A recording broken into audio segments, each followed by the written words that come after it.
Everybody for joining us today. We are going to be starting off our Expo 2 and what matters, significant events by telecoms to achieve development goals and shareholder value. We've got a number of different speakers with us today. We'll have Telstra as a recorded session, unfortunately, but we were able to have him join us. We have the Honorable Simon Kofe from Tuvalu joining us, as well as the Cassidy team and Telecoms Fiji as well. So thank you all for those that are joining us. Thank you to our sponsors and to our behind the scenes look that you got into our PITA session Expo 2. We'll go ahead and kick off this session with the Honorable Simon Kofe discussing bringing the broadband access to Tuvalu, a case study of satellite broadband for bridging digital gap and SIDS. All right. Well, many thanks to the moderator of this panel, PITA executive member Sharon, Cassidy, and my co-presenters Jacques Samuel and Edwin from Cassidy Broadband Satellite. Thank you for this opportunity. I am extremely grateful for the invitation to join the Pacific Islands Telecommunications Association's Business Forum and Expo, which focuses this year on the new reality and the next normal. I'm especially pleased to be taking part in this innovative series of discussions on what matters, significant events as telecoms to achieve development goals and shareholder value. Although my portfolio as a minister covers justice, communications, and foreign affairs for Tuvalu, I have been keenly interested in telecommunications both before and during my time as minister. I believe that enhanced connectivity is vital to the Pacific in building stronger nations, a more united Blue Pacific continent, and a more interconnected global society. Even our 2020 Tuvalu foreign policy highlights the intense importance of enhanced telecommunications to Tuvalu, and Tuvalu's national strategy for sustainable development for 2021 to 2030 takes as a national outcome number 1, harnessing the digital transformation to improve lives. Given this, I am excited today to speak on the groundbreaking agreement my nation signed with Pacific Satellite Broadband in 2020 to effectively bring satellite internet connectivity to all of Tuvalu's 9 islands. Tuvalu signed its satellite internet agreement with Pacific during a time of great uncertainty for the nation, the Pacific nations, and obviously the global community as a whole. The partnership began during the early stages of the COVID-19 pandemic. The government of Tuvalu took unprecedented precautionary protective measures, closing our borders, encouraging people to return from the capital to their home islands, and closing the only 2 secondary schools in the country for 2 months. This should have been a time when we were cut off from each other and the world. However, given the need to physically distance ourselves, we had to find another way to connect. And so we had to bring out hospitals together with regional and global hospitals and health organizations. We had to bring our children together for learning, even if they were no longer on school campuses. And we had to continue to function as a nation existing in a global society. Our partnership with Pacific and how it allowed us to almost immediately extend the internet coverage throughout our nation let us avoid some of the worst impacts of COVID-19. The pandemic has been an unforeseen tragedy for our world, but it has also been the major impetus behind Tuvalu's accelerated adoption of digital services. Pacific's infrastructure established due to the pandemic has been foundational to the government of Tuvalu's current moves towards digital transformation. Tuvalu has entered into a 5-year agreement with Pacific through the Tuvalu Telecommunication Corporation, TTC. And because between 400 and 600 Mbps has been dedicated to our nation, we've been able to connect more than 50 enterprise-level customers, including local and central government offices and schools. This has been a major step in our response to COVID-19 and its threat to disconnect us from each other and the world. The savings also that Pacific has brought have also been tremendous. It has allowed us approximately 50% reduction in retail price of internet for Tuvalu citizens. We've been also impressed and excited by how quickly our citizens have adopted the new satellite service. Many people are now using unlimited plans because they find that the rapid speed of the Pacific service allows them to better utilize the internet and its many resources. Our foreign policy and our national strategy for sustainable development stress that Tuvalu's government and private sector must move toward digitization to attain development goals and create economic opportunities. We see the digital transformation as allowing for a more creative and future-looking response to Tuvalu's traditional problems of geographic remoteness and small size. Because Tuvalu is small, which is typically seen as a weakness, we are able to leapfrog other nations and maneuver more rapidly in terms of ICT. This is one of our greatest strengths, and I believe it is the strength many Pacific nations share. The COVID-19 pandemic, our new reality, and the next normal have shown us how quickly Tuvalu can deploy a massive national internet rollout like that completed with Cassidy. Given our small size, I anticipate that many of our future digital endeavors will be implemented rapidly and effectively and will push us to the forefront of the digital era. I hope through these brief remarks that I've underscored some of the key issues facing Tuvalu, and I'm sure for other nations as well during this pandemic. And I look forward to the remainder of this exciting panel and the rest of the forum and exposition. Thank you, and Fafhtailas. Thank you, sir. That was a great presentation. I just, as far as us empathizing with you of being able to pivot quickly and be able to move on, I mean, that's been one of the most important things. And because we are small, we're able to do so. I want to go ahead and welcome the Pacific team then to go ahead and do their case presentation. Jacques Samuel and Edwin. Yep. And thank you. Good morning, everyone. Minister, I think were you joining us from Funafuti, Minister, at the moment? That's correct. Here in Funafuti. Okay, so over Pacific link as well, I imagine. But that's right. Let me first start with I'll give a quick overview of Pacific. I mean, most of you at the PITA probably know us. We're not the new kid on the block anymore. We've been coming to PITA for I think 8 years. I had much less white hair back then, for those who remember. But basically, we are the next generation broadband satellite, really focusing on broadband as opposed to broadcast, which was the case in the past for those satellites in the region in the Pacific. We started in 2013, and we launched the Pacific 1 satellite in December 2019, and we've been operational for over a year now.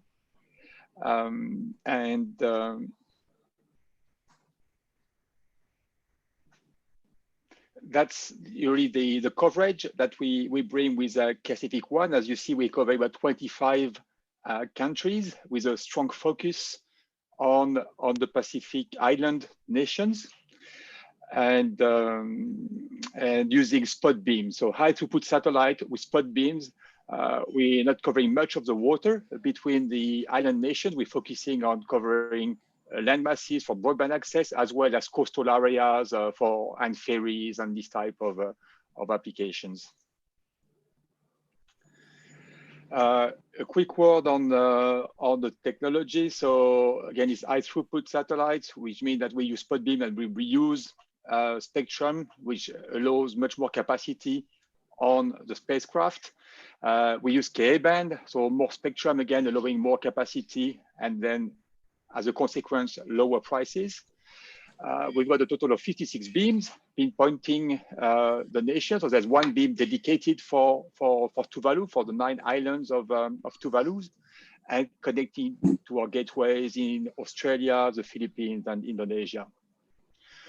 The market applications are very well aligned. I think that's what's interesting as part of this case study as well, to typical goals from government. We heard the minister talking about economic development, about universal service obligation, government services, education, community broadband, healthcare. That's all very at the core of the government agendas. And also through TTC about the backhauling of the network and disaster response and so on.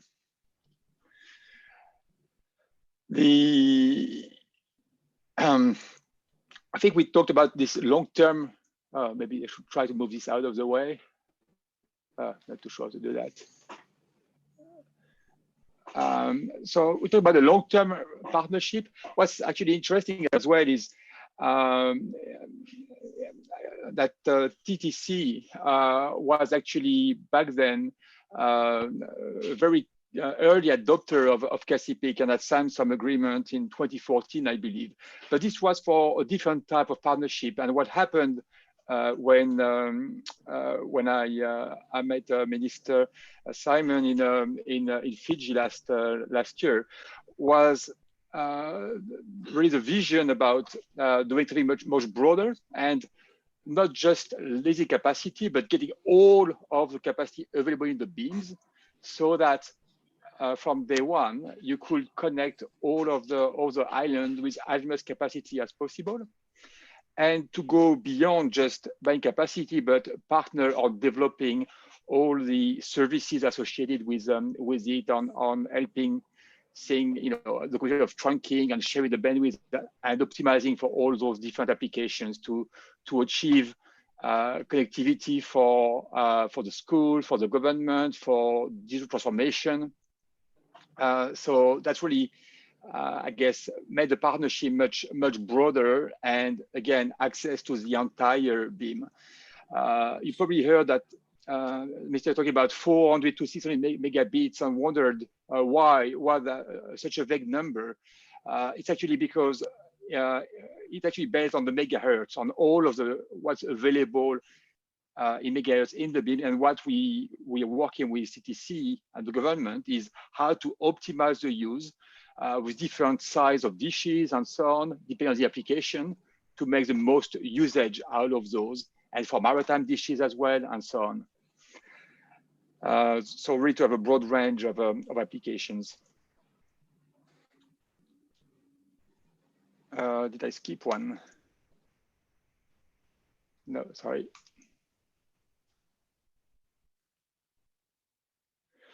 So that you can see here on the left, that the main site we have put in Funafuti, where it's really a trunking solution to extract as much megabits as possible from those megahertz. But also the same megahertz are shared with the other islands. So depending on what is required at the given time, or what the consumption of the individual sites is, the bandwidth gets reallocated dynamically. So what the load is going from having only half of the population connected, which are, I imagine, were just the main island of Funafuti, to connect, potentially all of the population, but with some immediate target on increase to 75%. And also, as mentioned before, at a much lower price for all the people of Tuvalu.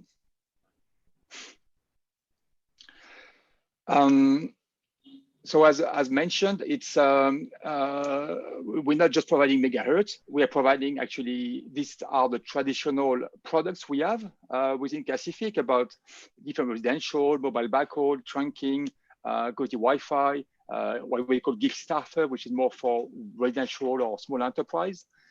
And we've been working with the team to help them create the same type of offerings based on the megahertz and the tools that we have provided to Tuvalu Telecom to implement. So some examples is what we call Gift Starter. So basically, they're doing their own version. We're working with them to configure the bandwidth and the plans in the VNO portal to do their own version of Gig Starter, which basically allows for very fast access speeds and the bandwidth to be shared between sites. So more of a residential type of product. The Flex VNO is what is typically used by TTC to connect its main backhauling site or the trunking in Funafuti, and to manage the quality of service and the priorities of those sites. And you can get much higher access speed, typically normally up to 1 Gbps here. In Tuvalu, the beam has that much bandwidth available, but they could go up to 500 or 600 Mbps on that larger dish. but also sharing it with multiple smaller dishes as well. Community Wi-Fi is also something which we've enabled there. So we've put also at the disposal of TTC our community Wi-Fi platform, which is based on the 24 online system with Cambium access points, and allowing them to manage it and sell the vouchers on that platform as well, and get the management tools to manage it as well. And on top of that, I think we also are connecting maritime, and there's other applications we are working with. So overall, not only megahertz, but the full tools to get the most out of it, replicating the typical products we offer through Cassific, but with the TTC customization there. And I can hand the floor back to the minister to talk about the impact it had made on the ground.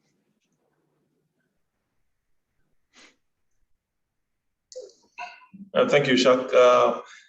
Yeah, as I said, this pandemic has really accelerated the adoption of digital technology, and as you can see from the bandwidth that we've secured under the Cassific deal is 400 to 600. That's almost threefold of what we had previously. And so we can see the changes, the impact on the people. It's across every sector, I think.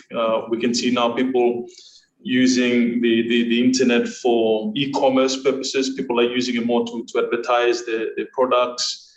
It's really created an enabling environment for the people of Tuvalu, and it's had a very positive impact on businesses, government, telemedicine also being rolled out to the islands.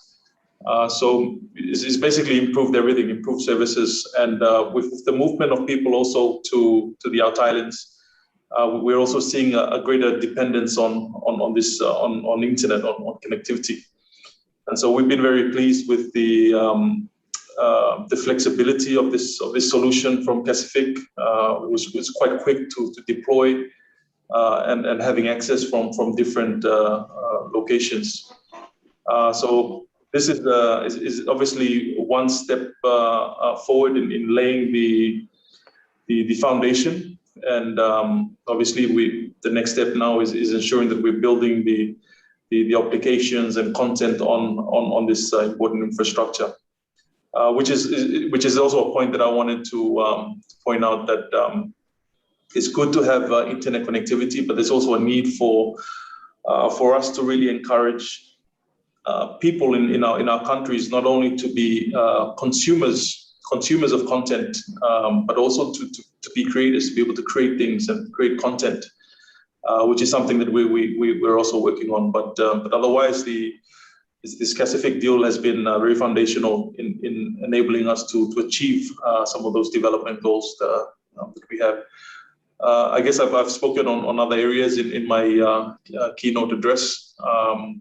Obviously, the Cassific deal has also created good competition for other satellite companies, some of our traditional partners from previously.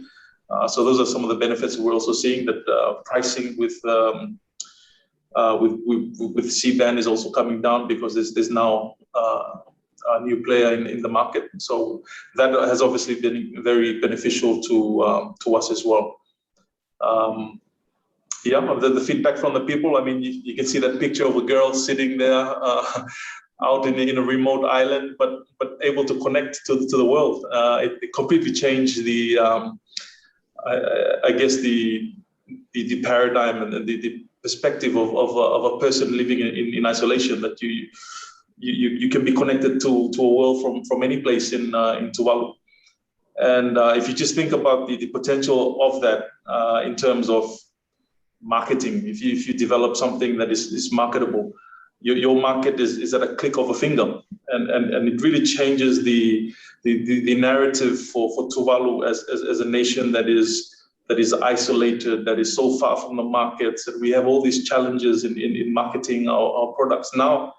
Now with improved connectivity, I believe this is really a game changer, and also it's a tool of justice, really. It bridges the gap between Tuvalu and other nations in the world. And really, I think it comes down to how governments, how people in the Pacific will really use this this opportunity. So those are just some of the comments I wanted to add. Thanks. Yeah.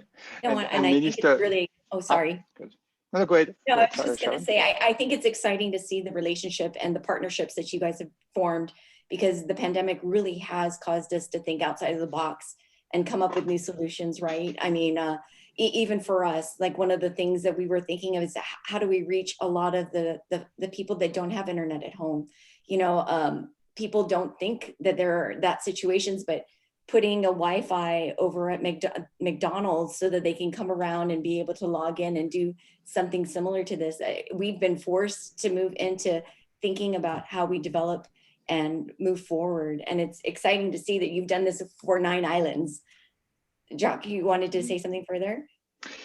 Yeah, I think I want also building on what maybe some more background to the discussion we had with Simon at the time, because as I said, I've been discussing in the past with also with the government of Tuvalu, and you were and are still in the process of working with the World Bank to get fiber coming to the country.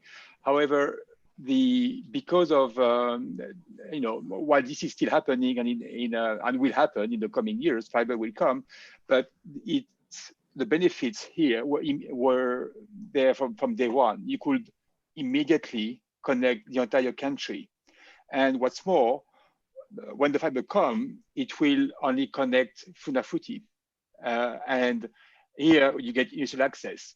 And when the fiber comes, because the solution is flexible, then these whole 500 Mbps of bandwidth, instead of being shared between Funafuti and all the islands, will then be exclusively on the remote island with some backup for the cable on Funafuti.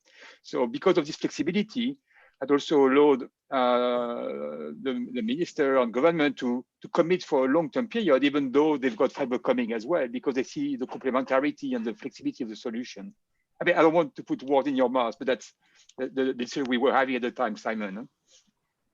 Yeah, I mean that's correct, Jacques, and also coming from I guess from a political point of view, we served 4 years in office, and we have a cable project that might take some time to achieve, but this has been a solution, an immediate solution for the people of Tuvalu. We can't wait so many years, but this is something that has given us some breathing space, and I think it meets the needs of Tuvalu at this time.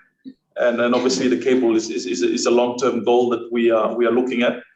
But I think this allows us also to build up our capacity, kind of change the paradigm of people using this, not just as consumers, but also looking at skills and creating content, so that when the lights do turn on with the submarine cable, that it's a two-way traffic. There are things that we are putting on there, and not just always on the receiving end of things. So, yeah, that's correct.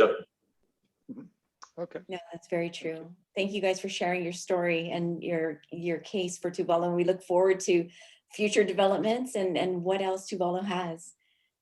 Thank you. We have a few more slides for Edwin. Yeah, also to present. Yeah, a couple of slides for Edwin. Yeah. Thank you, Sharon. Thank you, JS. Thank you, Honorable Minister Simon Kofe. Thank you, Fred. Hello, everyone. So, apart from the solutions already implemented in Tuvalu, as explained by JS, we also have 2 other solutions that we plan or we're currently working with the Tuvalu Telecom team and the government of Tuvalu. So, first off is the ComBox. This is more like a disaster recovery, business continuity solution. It's portable. It's an all-in-one solution for disaster response and in emergency zones. This is primarily designed for civil defense, police, and non-profit organizations. But as we have explained, and when we talk about cable cut, I don't know if any of you have experienced it in real life, but I have for 2 weeks while I was with Tonga Cable. This ComBox, this solution will be vital if that happens to you wherever it is that you work, if you're working with where there's a cable cut in your country. Apart from that, this is a turnkey solution, as in plug and play. You can just instantly activate it to establish connectivity. This box can be stored in any remote location or site. It can even be airdropped to any emergency zone. This is very small. It has a 90 centimeter to 1.2 meter dish shelf-located case. It has a solar powered energy pack, user tables, customizable for Wi-Fi setup, and also it's shock resistant. So you can see it's tailor-made for a turnkey and a plug and play whenever you need to have as a disaster recovery plan or emergency response. Apart from that, we also working together with Tuvalu Telecom and also the government of Tuvalu for a solution for maritime. This is a cost-effective, high-capacity bandwidth for sea vessels. Doesn't matter if it's a cruise ship, a ferry, or fishing boat, or even like a diving live board. You can be anywhere in the ocean and you'll be connected live to the internet. It is tailored package, substitute your needs, scale it to provide excellent service for high-speed broadband, rough seas, scalable. And also these two solutions, we also have in mind some sort of added value to the people of Tuvalu. With this maritime solution, this can be a solution that will help enormously with search and rescue events that could make a difference between life and death. I think that will sum up the solutions that we are planning for Tuvalu, government of Tuvalu and people of Tuvalu and Tuvalu Telecom. Thank you.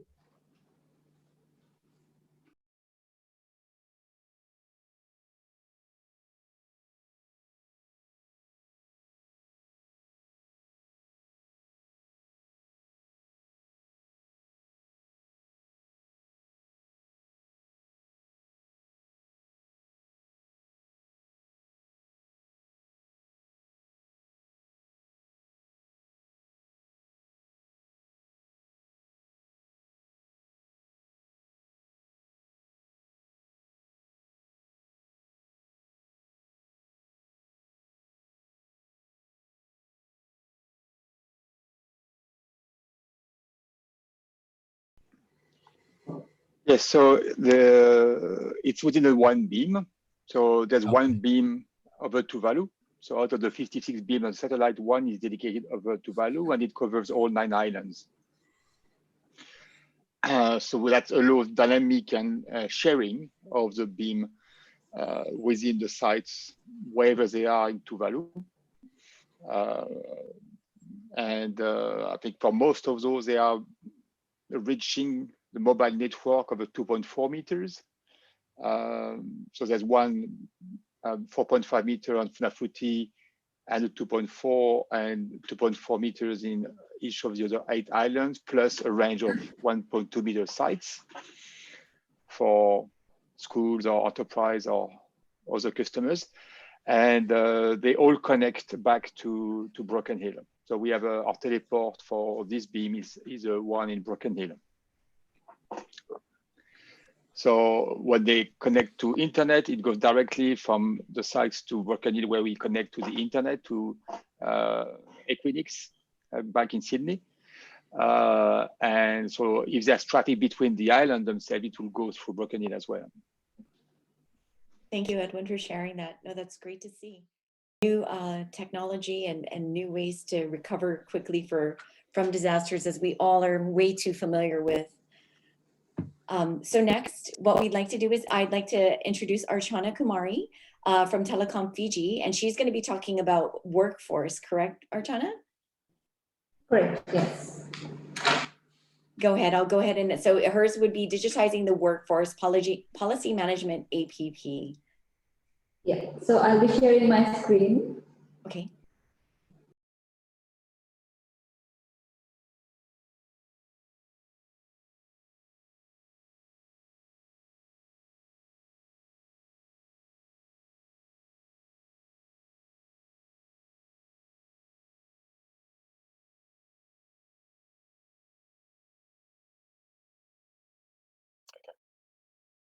Hi, my name is David Robertson and I'm from Telstra International. Telstra Domestic is the incumbent in Australia. We look after mobiles, we look after fixed, and we look after enterprise services. However, Telstra International looks after connectivity for the rest of the globe. A little over a year has passed since COVID-19 disrupted almost every aspect of our lives. While many individuals have embraced virtual experiences, working, learning, shopping and entertaining ourselves online, businesses also pivoted quickly when the pandemic hit and have continued operations virtually. Working from home and online shopping has exploded, along with virtual classrooms, telehealth consultants, online gym classes, and just about everything you can virtualise is being virtualised on a digital platform. In that time, carriers have faced significant disruption to corporate operations and risk to their personnel. There have been many new challenges and opportunities also, such as play, education, healthcare. We're forced to move online overnight. Carriers have had to find a new way to do business and serve customers' needs while operating in a world of new risks and uncertainties. Our Telstra offices across the globe are still impacted by COVID-19 as the world slowly commences recovering from the pandemic. Many staff continue to choose to work from home as travelling to work has the potential for exposure to the virus. But over the last couple of months, we have seen an increase in people wanting to come back into the office for part of the working week. While travel may be restricted within a country, there appears to be a desire from staff to come together physically and reunite themselves as our one international Telstra team. According to Griffith University, in 2018, 3.1 million tourists arrived in the Pacific Islands, of which 2.14 arrived by air, around about a 1.6 increase from 2017, and 1.02 million arriving to the Pacific Islands by sea, predominantly on cruise ships. Across the region, 3.8 billion US, or 11% of gross domestic product, or more than 130,000 jobs were generated by the tourism sector. According to Austrade, the Pacific Island has been hit hard economically by COVID-19. Economic stresses continue to grow across the region. All Pacific Islands report close to zero occupancy rates in their resorts and hotels. The cruising industry is at a standstill, and all air traffic has either ceased or is available only on essential use basis. The region economic outlook continues to deteriorate. However, as the pandemic continues to have a significant economical impact on the region, growing support for innovation may offer new opportunities.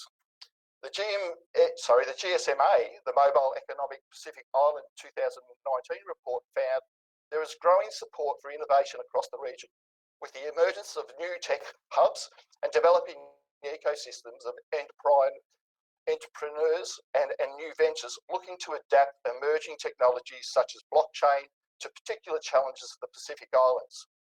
Increased network speeds are bringing the Pacific Island population online.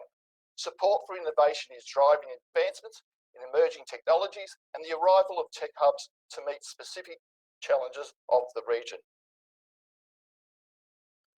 Also, according to the GSMA report, smartphone adoption is expected to more than double from just 30% in 2018 to 65% by 2025.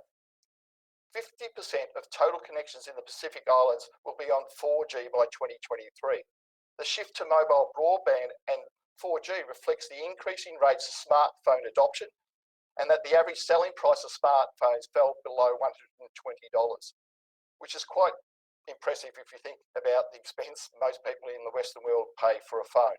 There will be about 4.4 million mobile internet users by 2025, to double the number of users in 2018.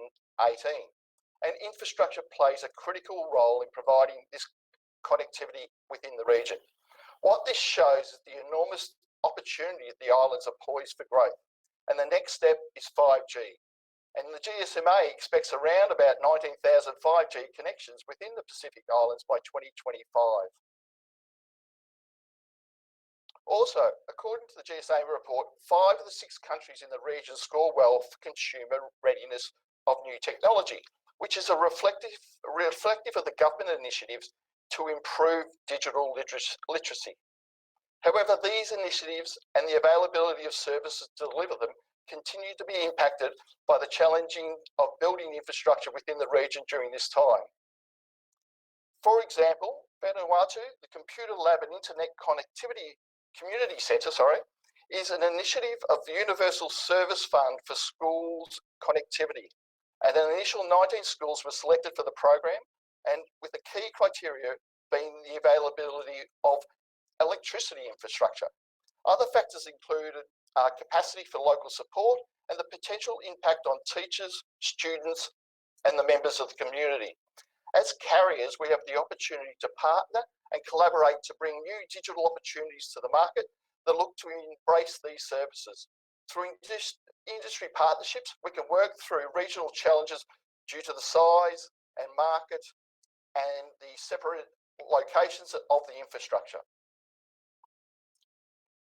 COVID-19 has had an undeniable impact on our lives and businesses across every facet of our day-to-day work. From a global network perspective, there remains an overarching trend towards demand for bandwidth. Expected global internet bandwidth rate grew 35%, 8% more than the capacity that was expected from telegeography. Oceania saw the highest bandwidth acceleration of around about 12%, with Europe at 9% and Asia at 4%. This was a significant increase, this was about a 15% increase of the traffic attributed to COVID-19. Telstra was very fortunate to be able to move to remote working due to the advancement of working tools we had already in place for our staff and our partners, along with our key suppliers. The use of online video to conduct business is entrenched, and additionally, the online tools the staff use for collaboration across the program and projects made the transition easier than was expected. This was a direct result of our new ways of working, a key pillar within our company's T22 strategy that Andy Penn, our CEO, is leading across the organisation. Today, we are well over halfway through delivering to that strategy. During the first half of 2020, Telstra needed to increase significant bandwidth across the Pacific Islands and the rest of the globe. Businesses were demanding increased bandwidth across all aspects of their business, from capacity to the internet, capacity to the cloud, and interesting, capacity for voice services. Voice services had been on decline for many years, but due to COVID-19, even voice has become sexy again, and keeping people connected became keeping people connected became paramount. The demand of the customers was driven mainly by customers that Telstra provides connectivity for, such as other global telcos and OTTs, who are moving their traditional 10 gig services to 100 gig, while enterprises we saw the move from traditionally 1 gig to 10 gig. And in some of the bigger enterprise, we noticed that they were also moving to 100 gig. From a carrier's perspective, COVID-19 brought several challenges when it came to maintaining the network. These include business continuity plans, security, especially cyber security, network operating centres. We have 2 network operating centres, one in Singapore and one in Hong Kong. And what we had to do was physically divide the staff into 2 groups and make sure they went to 2 separate locations and never came together to make sure that if one group became infected, it wouldn't affect the other group. Staff were in multiple countries, and every country we had to look for our field staff, we had to gain permits for allowing them to travel within a country. Software development was completed across continents. The supply chains were investigated to make sure that we could continually meet the demand that we had across the network. And the hardest thing, obviously, especially in the Pacific, was around cable maintenance ships for subsea cable maintenance. Despite this, global carriers' networks have been holding up well. Traffic spikes at peering points have been most problematic. Some countries have seen a degradation due to congestion in evening peaks, but this has not been major. Upstream capacity on the access is being hit hardest due to the video calls. Demonstrating the importance of partnership and collaboration, streaming providers such as YouTube and even Netflix have lowered their resolution of video services to assist with the capacity The growth of business hours has also been handled easily by service provider core networks, as peaks are not close to the pre-COVID-19 evening traffic. Some operators are upgrading aggregation and mobile core due to growth. As Telstra is in a unique position to see the impact connectivity has on the world during a crisis, this is because we own some of the largest amount of subsea cable networks that connect the world to Asia and Asia to the world. We've seen firsthand the boom in demand for connectivity as we began to work remotely, as well as we've worked hard to make sure everybody stays connected properly. The sudden significant spike in traffic has come from several sources. The uptick in the use of video for work, play, education, as well as large-scale software as a service adoption from companies moving their business online. Upstream capacity is hitting the network hard, and due to an increase in video calling and video conferencing, along with the normal gaming traffic we would normally see. Think about how much we've used video calling from business meetings, but just to keep in touch with our family and friends. Data demands have spiked significantly in the aftermath of COVID-19. To keep the world connected at Telstra, we have invested in the scaling of our network, from the scaling of our subsea cables to the backhaul within all the countries that we go to, plus just increasing the overall amount of work that we need to do in all parts of our network, including the IT systems.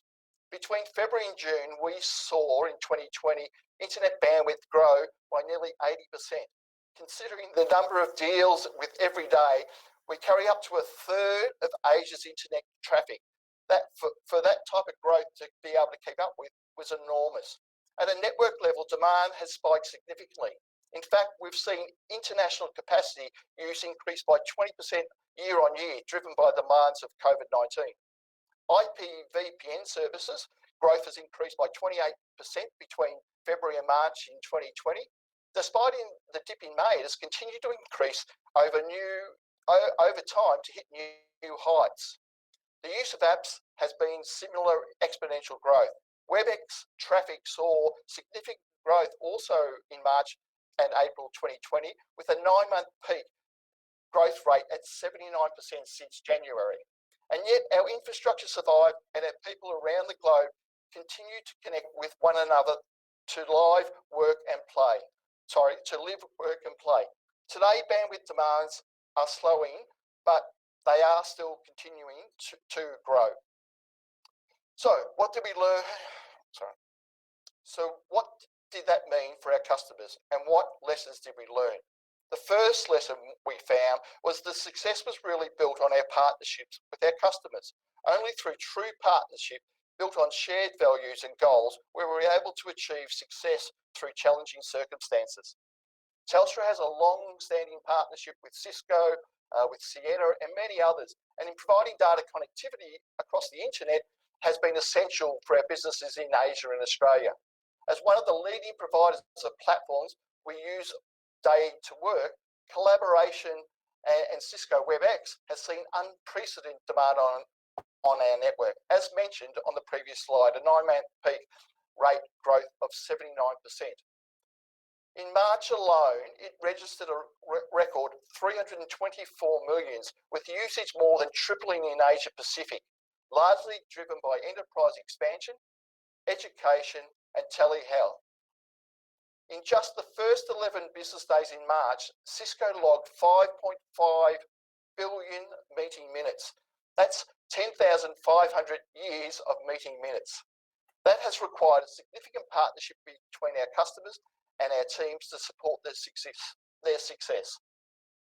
For example, we span up 70 gig across Australia, Asia and the US in just a few weeks, which normally would have taken 2 months. The second lesson we learned was the absolute importance of agility and flexibility. To take our work with one private healthcare customer in EMEA. At the start of COVID-19 outbreak, the National Health Services requested the use of client facilities across the UK to free up NHS beds. This included the majority of the hospitals as well as staff. At some locations, many NHS staff were moved on site. Telstra was able to assist with the change in infrastructure requirements to assist them achieve that outcome. Changes started to happen very quickly, and the client needed to provide their staff with Telstra deployed an enhanced conferencing platform, WebEx, within 4 working hours, which enabled the customers to hold real-time all-hand updates to large audiences. Newly deployed NHS staff needed to have secure connectivity back to the NHS services. Telstra was able to reconfigure and upgrade specific locations in under a week to allow NHS access to dedicated and secure bandwidth back to their specific applications and systems. Meanwhile, the majority of non-critical staff needed to work remotely, which is enabled quickly by Telstra's ability to upgrade their corporate internet access. Telstra rolled out bandwidth upgrades to over half their locations with 50% improvement of standard lead times. This allowed the client to adopt video consulting across many locations. As carriers, what opportunities can we look forward to see as we emerge from the pandemic? At Telstra, we are redeveloping and refreshing our perspective to emphasise not only performance, but most importantly, experience. As our long-term plan, we're based on increasing demand for data, so that growth in services and the cables built have been committed to, and the cable we are building are going to continue to be committed to from a CapEx perspective. But we also are maintaining flexibility to support customers and adopt to changing global circumstances. That starts with nurturing a customer-first culture, ensuring a commitment to clarity and driving continuous and ongoing improvement. What that means in practice is working to develop a full understanding of the individual customer circumstances and acting as responsible business based on that. For example, in Australia, we brought forward CapEx spending, created relief programs for small businesses and consumers during the COVID-19, just as we did in the bushfires the year earlier, and provided unlimited data allowances for fixed broadband and mobile customers. It also means a commitment to continually improving customer experience. For example, we bring our customers' mindset to things like SLA. The traditional means measuring the SLA brings in a large range of exclusions. Take a natural disaster like a hurricane, where a common industry practice is used to force majeure exclusions to meet contractual SLAs. Our commitment to measuring the services experience from our customers' perspective means we track down actual downtime, not SLAs, and we continually improve.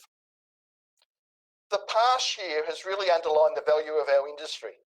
As carriers, we have enabled the world to keep working during the crisis. We've never been more relevant or more necessary.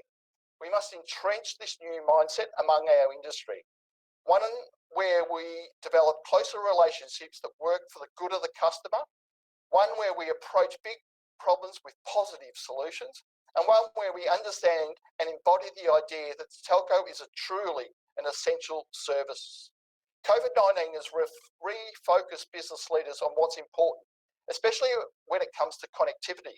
Increasingly, that means driving increased value from our investments by ensuring high availability and continual access across all our infrastructure. Organisations increasingly need to cope with rapid growing elastic spiking capacity demands from bandwidth intensive applications, cloud platforms, mobile workforces, IoT and big data analytics. We believe that in 2021, we will see wide-scale use of new technologies to manage and optimise the networks to deal with those demands. At Telstra, we're focusing on investing on our network to support companies operating in a global scale. Telstra's global network includes the involvement of 26 various cables spanning more than 400,000 kilometres, facilitating more than 2,000 points of presence around the world. We own and operate the largest intra-Asia subsea network, representing around 30% of the capacity within the region. That means 1/3 of all internet packets travel across Telstra's network. Telstra is investing significant in subsea cable expansion. We're committed to continuing the investment on the demands to keep up with demands going forward. Telstra acquired a 25% interest in the existing Southern Cross cable network, joining existing shareholders in the project. Alongside these investments, we're excited to also partner with Southern Cross as one of the anchor customers for upcoming Southern Cross Next cable. The cable Southern Cross Next goes from Australia to New Zealand and goes through the Pacific Islands and actually connects a lot of the Pacific Islands as it heads towards the US. Even before COVID-19, Telstra had plans to heavily invest in intra-trans-Pacific infrastructure by lightning or launching 5 additional cables. If 2020 has taught us anything, it is no one can predict what is around the corner. In 2021, we must remain agile and ready to adapt to changing circumstances at a moment's notice. We must be ready to prioritise technologies and processes that will empower us with insights, reduce complexity and enable faster change. As carriers, there is a new mindset forming across the industry, one where we develop closer relationships that work for the good of the customer. We are approaching big problems with positive solutions. We understand and embody the idea that a telco is truly an essential service. Thank you.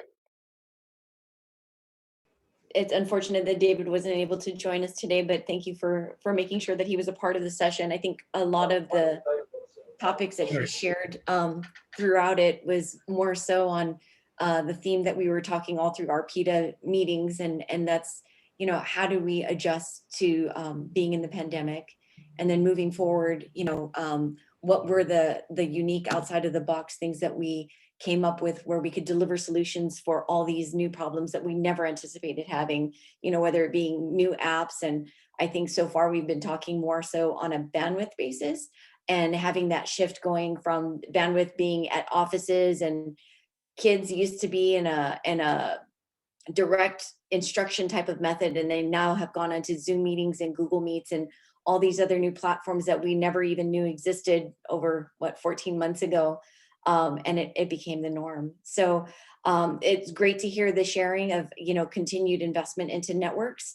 I think as carriers, we really do have a responsibility to figure out, you know, what are our delivery methods? How are we going to get it to the customer, and making sure that the customer's needs are solved, and kind of thinking, I guess, I keep saying it, but outside of the box, because, you know, nobody could have ever anticipated any of this happening over the last year.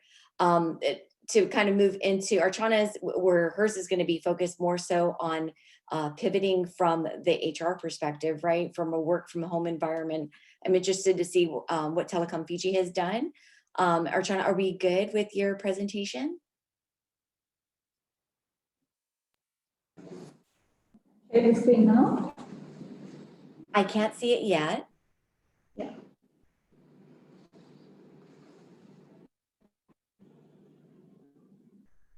Yes, we can see it. Perfect. Okay, so today I'll be talking about our policy management system, which is part of digitizing the workforce. Now, one of Telecom Fiji's strategic objective is digital transformation, and I am part of the risk and compliance team, and we look at corporate governance. So corporate governance is one of the key things these days, and regulatory bodies, including the corporate board and our executive teams, are more focused on governance-related issues than ever. So the governance risk management and compliance framework, it includes a lot of things. It looks at risk management, control activities, and one of the key things we saw was policies and procedures. So then we had a challenge that there was lack of visibility into management and enforcement of policies. And this is one of the key things as far as my risk and compliance team is concerned, that we needed staff to understand what policies are there. And although the policies are there, still there was a lack of visibility by some staff. And the corporate world is becoming increasingly regulated. Hence, it is critical for Telecom to ensure that the policies and the procedures are clearly defined, tracked, and communicated to all staff. and we have 500 plus staff, so it's already a challenge. And also, there was no central storage repository for corporate policy that was essential to ensure compliance and transparency, providing a methodology to manage updates, automate revision and notification, and tracking of activities surrounding policy management. So how we overcame that challenge was by creating a policy management system. So this policy management system, it's a portal which we have created, and this has been created in-house.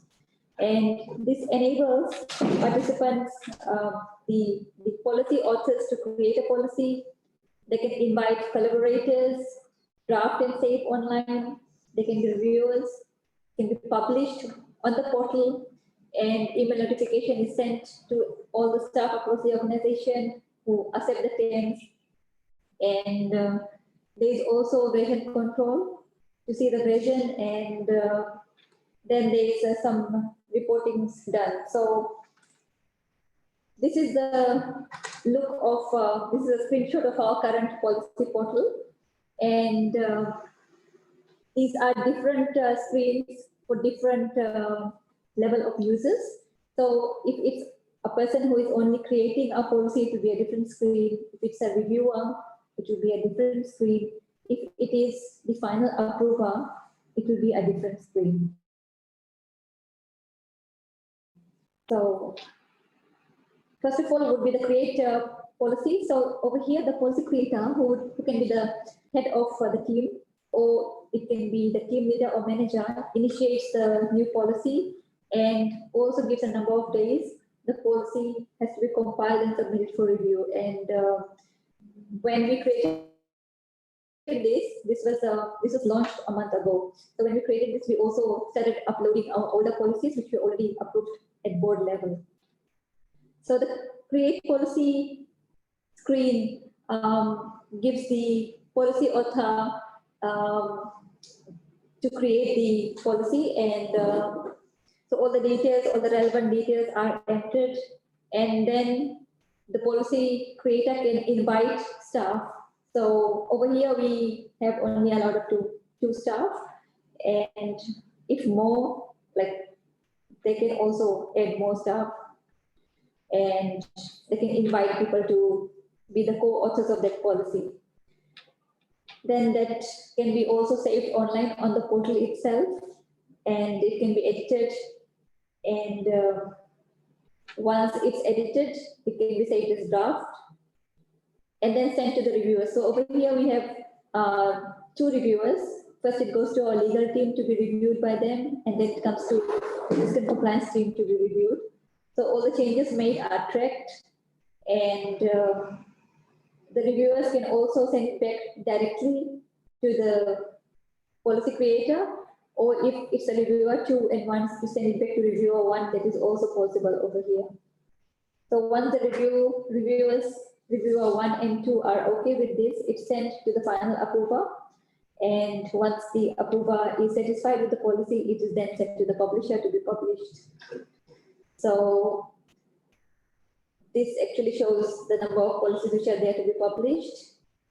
And once it's published, it's linked to the email, and email is sent through Outlook to all the staff across the organization, who then are made aware that how much time they have to go and read and accept the policy.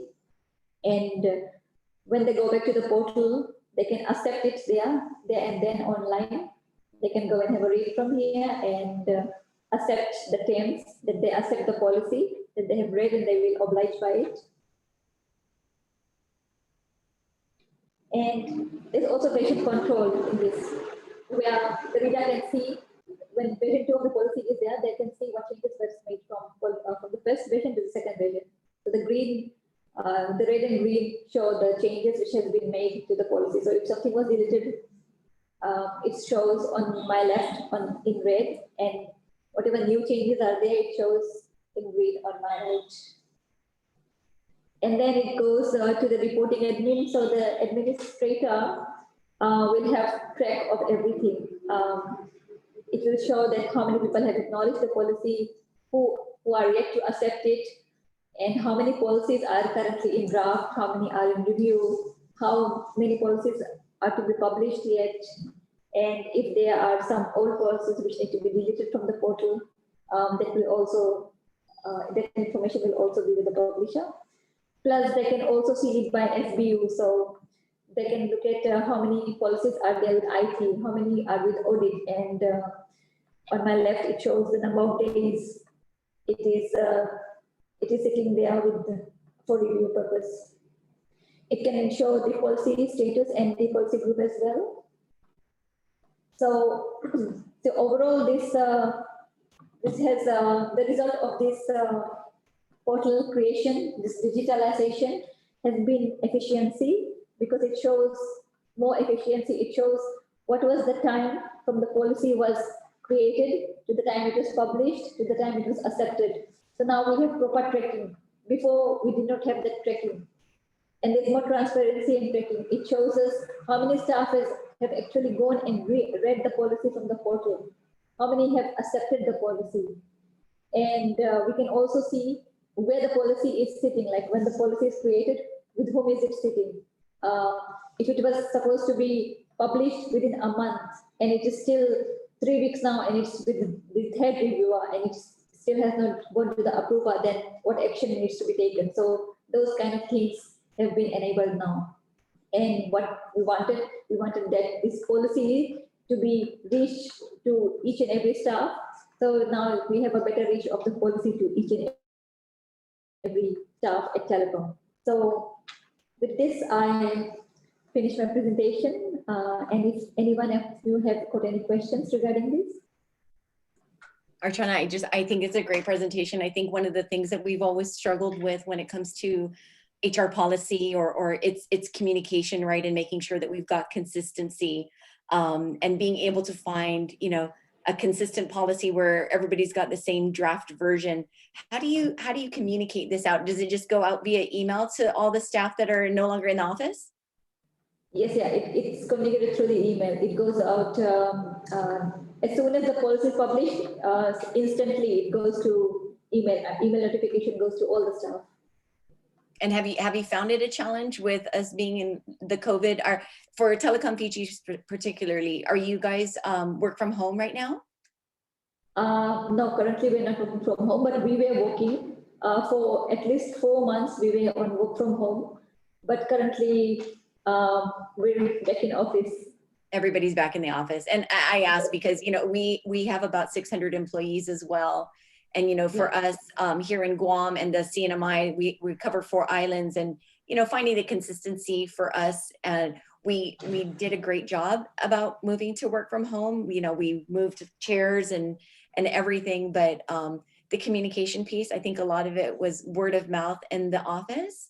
So seeing something like this is actually, it's just another one of those things that to develop an application for us to be able to utilize so that there is that consistency across the organization, right? Yes, exactly. Yeah. Well, so thank you. Sorry, you were going to say? I was saying that even if someone is working from home, it will like, and that person cannot be there to review the policy. Like they can always work from home using this portal and review the policy, and the work will continue from home as well. No, wonderful. Thank you. I'm going to look in the chat to see if we have any comments or anything like that. If anybody has any questions, feel free to send something over to us. I want to thank everybody for their time today. I think we've gotten perspectives on many different things when it comes to setting up developmental goals. We've had a very unique time over the last year. I can't believe it's been longer than a year, but a little bit longer than a year to pivot. And coming from the carrier side, I think, you know, what Pacific is doing as far as partnering with the different islands and coming up with solutions so that they can be able to manage quickly. Because one of the things that I don't think we really thought about was, you know, the bandwidth was actually going to increase. We all thought we were, you know, the kids were online, but during school time they weren't. And so just that increase that we're seeing from that perspective has been interesting, as well as what are all the different challenges we're seeing from a work environment as well, right? Having to work from home with children, having to work from home with a spouse that's also doing something different, as well as doing online school and all the other things that go along with it. Jacques, Erwin, Edwin, is there anything else that you would like to share, or? I think you've summed it well. So that's all for me. Thank you. Thank you again for being a part of the session. I think we've gotten, over the last 2 days, we've just gotten a bunch of different perspectives. And I think a lot of different things, a lot of it regarding being able to adjust from this pandemic environment. But each session, I think, there's been a little kernel of information that all of us can take out and really learn from, whether it's, disaster recovery, or how do we just be able to pivot into that new environment. I do want to thank Pacific for being a sponsor, as well as all the other sponsors that we've had over the last 2 days to make this event possible. As we've said in almost all of their sessions, it's unfortunate that we're not together and that we can't socialize after this, because I think one of the most important things about PITA is the relationships that we build and those friendships that we make while we're at the sessions, and kind of being able to have more of an open dialogue with everybody. I think we learned so much more while we're together, but this has been a great event. Fred, I want to thank you for putting together this virtual event. And if there's anything further, did you want to add, Fred? Sorry, I might have surprised him. Thank you, Sharon. It's just one more session after this. And so back to you for your conclusion. Thank you. Yes, thank you very much. And we appreciate all of those. We look forward to seeing you in the next session, and look forward to seeing you live and in person at the next meeting.